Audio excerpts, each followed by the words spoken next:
जईबू भुलाई। तोहरा के कैसे रानी मेलावा घुमाई, डर लागे तू में जईबू भुलाई। रेडी होके पहन लेनी सड़िया न हमरा के रोका हो। ए बलमू बक्सर के मेलावा घुमाई देता हो। ए सैया मैया के दर्शन कराई देता हो। ए सैया हो करा दीना।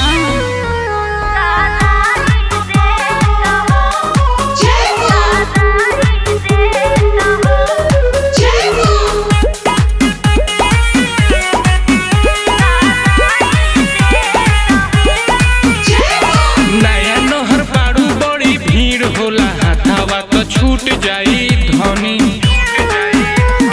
घर ही तू पूजा कल परसो तू चली हो, साच कहतनी। नया नहर पाड़ू बड़ी भीड़ होला, हाथावा तो छूट जाई धनी। घर ही तू पूजा कल परसो तू चली हो, साच कहतनी। लेके न चलबा त हट हमरा के न पोटा हो। ए बलमू बक्सर के मेलावा घुमाई देता हो।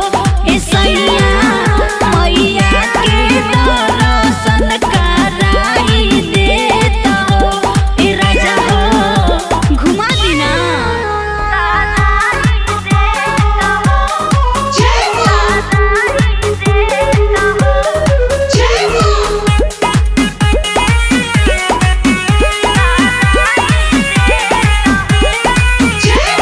जवन बल्लू कैनी कुलल लईनी तो मिलव घुमा दे हम धनी। जिद नहीं कर तनी धीर धर, मैया से मिला दे हम रानी। जवन बल्लू कैनी कुलल लईनी तो मिलव घुमा दे हम धनी।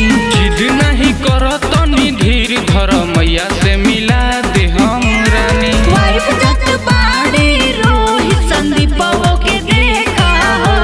ए राजा हो माई के पंडालवा देखाई देता हो। ए पिया हो बक्सर के छोलावा खियाई देता हो। ए राजा हो खिया दीना। अब ना मन तो चल।